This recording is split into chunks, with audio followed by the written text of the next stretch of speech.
ఇక్కడ మనం నేర్చుకోవాల్సిన గొప్ప పాఠం ఏంటో తెలుసా? కుటుంబంలో ఒక్కడి విధేయత వల్ల ఆ కుటుంబం మొత్తానికి నామోషం కాదంటారా?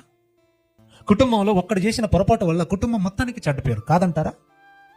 సంఘంలో ఒక్కని అవిధేయత వల్ల, సంఘంలో ఒక్కని అపరాధం వల్ల, సంఘంలో ఒకటి నిర్లక్ష్యం వల్ల సంఘం మొత్తానికి కాదంటారా? చెప్పండి. బాప్తిస్మం తీసుకున్న పిల్లలు దారి తప్పిపోతుంటే నీకు బాప్తిస్మం ఇచ్చినోడు ఎవడరా? పాస్టర్ గారికి వచ్చింది. నీది ఏ సంఘమరా? సంఘానికి వచ్చింది. ఏ దేవుని నమ్ముకున్నావురా? దేవుడికి వచ్చింది. ఒక్కడి అవిధేయత వాడ మొత్తాన్ని కలిపి చేసిందట. ఒకని అవిధేయత, ఒకని అపరాధం, ఒకరి నిర్లక్ష్యం వాడు ఒక్కడితో బావట్లేదంట, చుట్టూనున్న పరిసరాలకు కూడా చుట్టుకుంటుంది. అంటే మన గుండా ఇతరులకు శ్రమ, మన గుండా ఇతరులకు నింద, మన గుండా ఇతరులకు అవమానం. ఆలోచించండి, మన ద్వారా ఈ సంవత్సరం మన ద్వారా ఎవ్వరు బాధపడకూడదు. నువ్వు బాధపడకూడదు, నీ వల్ల ఎవ్వరు బాధపడకూడదు.